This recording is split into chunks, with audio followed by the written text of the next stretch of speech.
Mushroom কেমন লাগছে? Garlic mushroom খুব ভালো হয়েছে। ভালো লাগছে? আমি কোনোদিন খাইনি, আজকেই প্রথম খেলাম। ভালো খেয়েছে? খুব ভালো হয়েছে। সুদীপ তোমার?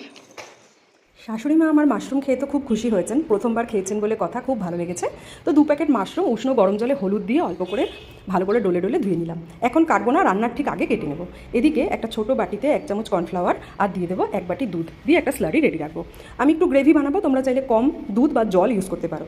এদিকে ফ্রাইং প্যানের উপরে অয়েলের উপর বাটার দিয়ে বেশ কিছুটা অনেকটা রসুন কুচি, একটু আদা কুচি আর কাঁচা লঙ্কা কুচি দিয়ে ভাজা হতে দেবো। দেন পেঁয়াজ অ্যাড করে দেবো, সামান্য সল্ট দেবো যাতে পেঁয়াজটা নরম হয়ে যায়। এবার মাশরুমগুলোকে দিয়ে দেবো, সাথে দিয়ে দেবো ব্ল্যাক পেপার আর নুন। কোনো জল দেবো না, নুন দেওয়ার পর না মাশরুম থেকেই জল বেরোবে ঢাকা দিয়ে দিলে। মাশরুম দিয়ে সফট হয়ে যাবে, কর্নফ্লাওয়ার স্লারিটা দিয়ে দেবো, সাথে দিয়ে দেবো বেশ কিছুটা চিলি ফ্লেক্স, অরিগানো আর যতটা নুন দরকার থাকবে ততটা দিয়ে দেবো। সমস্তটা দিয়ে ভালো করে নাড়িয়ে চাড়িয়ে আর একটু বাটার অ্যাড করে দেবো। এবার কিছুটা ধনেপাতা কেটে রেখেছিলাম সেটাও দিয়ে দেবো। গ্যাস বন্ধ করে সব ভালো করে মিশিয়ে ঢেকে রেখে দেবো।